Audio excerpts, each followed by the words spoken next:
Boko Haram being active in the north central region, that is Niger State, Kwara State. I know crime groups, basically. Yeah, now, are they used by the forming an axis of between that is spanning between north central to southwest Nigeria. And killings is continuing throughout Nigeria. Challenges to the state security forces are continuing. You have ISWAP, you have Boko Haram, and different militant groups, bandit groups. Today, we're going to discuss this issue with Abubakar Alhassan, based out of Nigeria. He's a geopolitical and intelligence analyst, founder and host of Geopolitics with Abu. It's a platform to foster discussions on geopolitics and security affairs in and around Africa. It's quite an interesting platform, actually. I suggest we all check it out. He also specializes in Africa and the Middle East. So, Abubakar, how are you today? What's going on in Nigeria this past week? Thank you for having me, Mikael. The insecurity problem in Nigeria is fluid. It's evolving. Yesterday we were shaken by the news that the Major General, which was captured in Katsina, northwest Nigeria, died in custody. So it raised a few, a lot of eyebrows, and in Nigeria now there are bouts of protests already going on in urban centers in Nigeria concerning this insecurity. So this will likely exacerbate that. A lot of people are asking the questions that if a major general can be so captured and can die in captivity, what's hope for the common man? The insecurity in Nigeria is very, very fluid, and it involves multifaceted actors, a lot of actors that are involved in northwest Nigeria. Northwest. Yes, that is northwest. We have because the northwestern state they share borders with Niger Republic and all that, where ISSP, ISIS in the Sahel is very, very active. So we have influx of activities of the ISSP joining in attacks. We have a bandit also engaging in kidnapping for ransom, and then we have farmer conflict, battled over resources. For example, you mentioned the attacks in Zamfara, Goro, right? Yeah. So it was farmers were killed. So it's a battle for resources also. We can say what they call it, global warming is also playing a role because of these herders need to feed their cows, and then these farmers' lands are also very arable lands for these cattle to feed upon.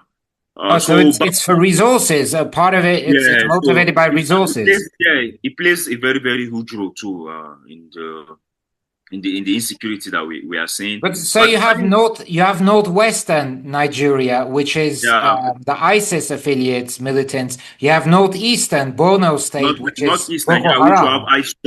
Which will have ISWAP, and then the Lake Chad area too, where the U.S. counterterrorism mission has been focused recently. It seems the U.S. strategy is to encircle ISWAP in the Lake Chad region. We've seen them focus the attack in the Lake Chad region in Nigeria, in Maiduguri, and then we also see them trying to increase their relationship with Niger by offering military assistance. We saw them drop some military equipment for the Nigerian troops, which marked a new turn of relationship between Niger and Republic and United States. We've also seen them increasing military relationship with Cameroon. So the plan, it will seem right now, is to encircle ISWAP in the Lake Chad region, and then we are also seeing the JNIM and Boko Haram being active in the north central region, that is Niger State, Kwara State. It's very, very crucial because those areas are very, very close to southern Nigeria, southwest and southern Nigeria. And then we have recently there was a kidnap of a student in Oyo State, then Oyo in southwest Nigeria, and then the military command confirmed that Boko Haram was involved. So that means Boko Haram are also consolidating their presence and operations in southwest Nigeria. Southwest Nigeria. Yeah, and south. And they didn't have a major presence there, did they? At least yeah, activity. they were having parts of attack here and there, but it seems they are now engraved in the forest of southwest Nigeria. They have a footprint in the forest of southwest Nigeria now, where they have a large presence there, and they are able to use those forests surrounding southwestern Nigeria as a base to attack, particularly through the old Oyo forest. Oyo National Park, is it? Is it a national forest? Park, yeah. National Park, yeah. Oyo National Park, yeah, that is the word. Oyo National Park, where a lot of illegal, where reports have suggested that a lot of illegal mining activities are going on. So Boko Haram in Oyo National Forest, for example, that area, are they making use? Are they exploiting local miners, for example, for their own financial gains as well? They are exploiting local miners, illegal miners, and trying to use that as a revenue base. Also a revenue base, and also a way to also divert attention whenever they are under pressure, they're under pressure in other theaters. Let's say they are under pressure in Northeast, they can also just form an attack in order to get the government.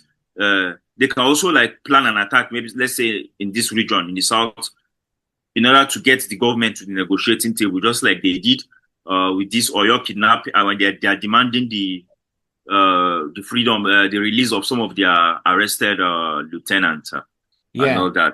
There have been schools that have been attacked too, right? School children. Yes. Is that typical Boko Haram tactics, or is that a different? Yes, it's typical Boko Haram. Boko Haram means education is evil. So their aim is to put fear in the state, put fear in the education, put pressure in the educational system, and discourage parents from taking their wards to school. We've seen them attack schools, the Borgu, the Sadiku, the Sadiku-led Boko Haram sect, especially specialized in school attacks. We saw them attack schools in Niger State, in Borgu, Niger, in Papiri, in Niger State, North Central. We saw them attack Kwara. Now we are seeing them attacking schools in Oyo, which means they are forming an axis of between, that is spanning between North Central to Southwest Nigeria. And you know that the Lagos, which is the economic capital of the country, is located in the southwest, and also the southwest form part of the coastal region in Nigeria. So this is a very, very, very, very important and a very, very critical situation that is unfolding in the whole country, where we are seeing the insurgency moving from basically the whole north to south, and threatening to engulf the whole country, and by exploiting ungovernable spaces and the forest reserves in the country. Government has. What's new? What's new this time? I think it seems like what you're saying. What's new this time? What's different from previous trends is that this time it seems like Boko Haram is in the southwest, has more is increasing its presence in the southwest. What about the farmers in Zamfara, for example, in the northwest province? Sorry, in that area, is that had attacks on farmers taking place previously, or they are not really present in the northwest? It's other bandit groups, even though Boko Haram, it has been shown that Boko Haram have coordinated with them in the northwest before, but they are not really present there. We have other groups that are present, like Lakurawa, which is I would say they are a standalone group on their own, but they have working relationship with ISSP because of they work together in Niger Republic, and then this rivalry between the ISIS branches and JNIM, which is an Al Qaeda franchise too. So they are at risk of also colliding in Nigeria. They've collided in Burkina Faso. They've collided in Niger. So with their influx into Nigeria and with JNIM influx through the North Central, there's a risk that they will also collide also and also exacerbate the insecurity situation. So there's a collision between these groups as well. It's not that these are necessarily collaborating. There's a collision between ISIS affiliated groups as well. They are ISIS linked, and they're also Al Qaeda linked too. So there's also a chance of collision between these groups too. in the future, especially in that northwest axis, which they all maintain some certain level of presence. But one, it overlaps one within the other. In the northwest, we have other just independent, let's say, groups, criminal armed groups that conduct ransom, ransom for payment. Operation that, and then they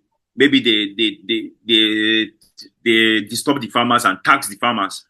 So these groups are not necessarily religiously or politically motivated. They're just banditry or organized crime groups. The religion is just like a political tool for them, you know. But they are mainly driven by economies and like typical organized crime groups, basically. Now, are they used by the militants, like militants outsourcing that function, like they give it to these? Yeah, exactly. That's what I was also.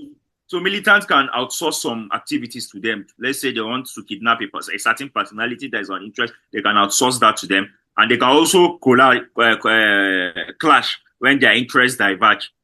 So it's like a multifaceted what they call the activities going on.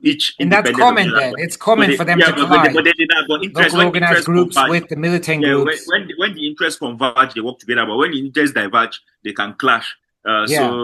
So you can't point that, oh, this is this, that is that. So that is what's happening. It is multifaceted. It is dynamic. In Zamfara, you know, there is a lot of gold reserves in Zamfara State, in Nigeria. So some of these tactics used to drive people away from their land in order for mining activities to take place there too. So we see that there's that factor also to consider in what's happening in Zamfara State too. Apart from also the banditry that is going on, and these areas are so porous, they are so remote that it's very, very hard to get government presence in this area. So which makes the activities of these non-state actors go unchallenged. There's a big lack of government presence there. State security forces, for example, they're having a real challenge countering all of this, I assume, because it's on different fronts. Now you have the Southwest, you have the Northwest, you have the Northern, you have the Northeastern as well. So, for example, are there any new tactics, any new strategies that are being applied or used? Anything worthwhile mentioning, or is it just the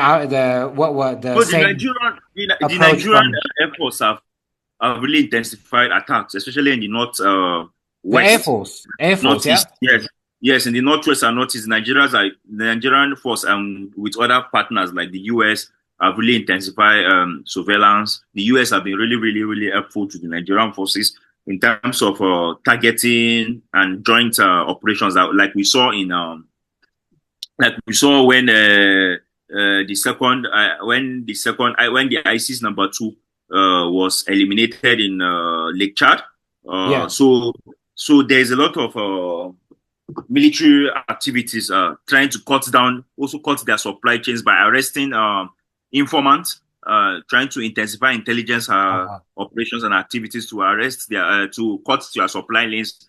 They are gone where they move their guns, they move their food. You see, then you lots of intelligence. You need lots of intelligence on that. Is the US's role a fundamental role here? Because we know the US has also targeted, for example, Al-Shabaab in Somalia during President Trump's mandate several times, and also ISIS militants in near Puntland, for example, the Al-Misqat Mountains.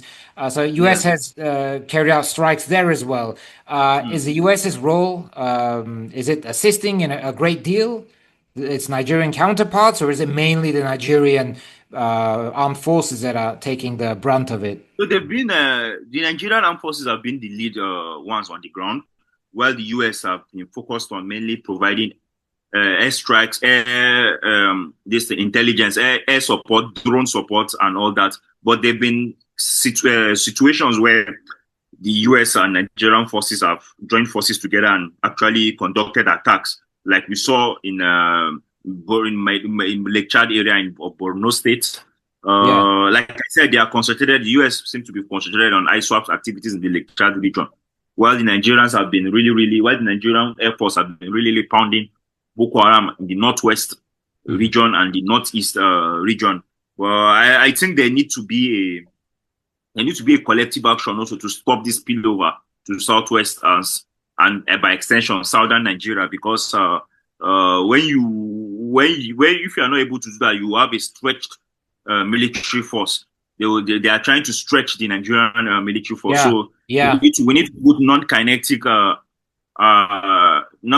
actions in place to make sure that the activities in the southwest region are curtailed before it spreads to other southwestern states and engulf the region also, so that the Nigerian military forces will not be overstretched on multiple fronts. So I think that is why you see that Nigeria and Benin Republic, because Benin Republic share borders with southwest Nigeria and north central Nigeria, the northern Benin Republic, which Nigerian is very, very active in that region. So the Nigerian and Benin have increasingly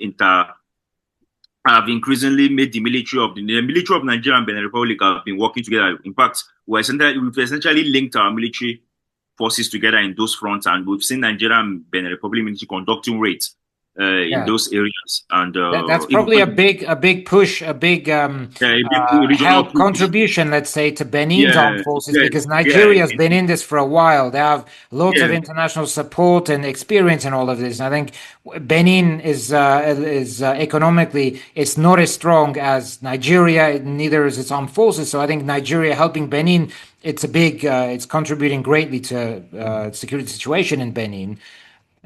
Regional security, and also Nigerians' territorial integrity also contributing to Nigeria's territorial integrity also. Because Lagos is if they are able to gain a foothold in southwest Nigeria, then Lagos is at risk, and we don't want that because that means they will also have access to carry out illicit maritime activities also in the Nigerian waters, which Nigerian Navy has worked out to not happen and all that. So that is what we are saying. The Nigerian forces, even though they are overstretched because of multiple military operations from multiple fronts, but in the northeast and northwest, there've been a lot of counterterrorism operations. But kinetic actions alone cannot solve it, and the non-kinetic actions have to be handled with care, because, as I said in the last episode, what they call the radicalization of these terrorists that have been arrested. Some of them are being reintegrated into society, and there's some mixed political reactions to it. A lot of citizens feel that a terrorist cannot be never ever be fully de-radicalized. And all that. So it needs to be handled with a lot of. They need to be the government need to really communicate about the program and handle a lot of citizens' concerns regarding the activity of some of these de-radicalized militants, and they need to be some kind of process set in place to monitor them, to make sure that they are not providing intelligence to their former comrades that are still in the bush. Because all this come to play when you see reports that some of these de-radicalized militants are going back to fight, and then they are all going back. Some of them they've been reported that some of them have gone back to criminal activities and all that. So there are different programs like that. For example, Yemen. Yemen's central government had programs like that throughout the years. For example, in some cases it did yield good results because there's ISIS as well, Al Qaeda presence in Yemen, and the Yemeni central government, which actually right now controls probably Aden and a bit. Not much else, but in any case, Yemen's central government had that as well. I'm sure other countries have done similar things, but we're running out of time here. Actually, I don't want to leave without asking you. So, what's the sentiment in the big cities? Abuja, for example, Lagos.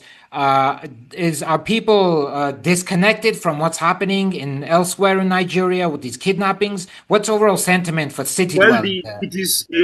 The people were disconnected before. Let's say 2 to 3 years from now, people in the big cities thought that this was a local issue. This security was more of a local issue. But now that it's becoming urbanized, where we see the insecurity, very being active in Niger State. And Niger State is very close to Abuja, which is the capital. So a lot of people are worried now. We've had a protest. We are having bouts of protests in urban areas in Lagos.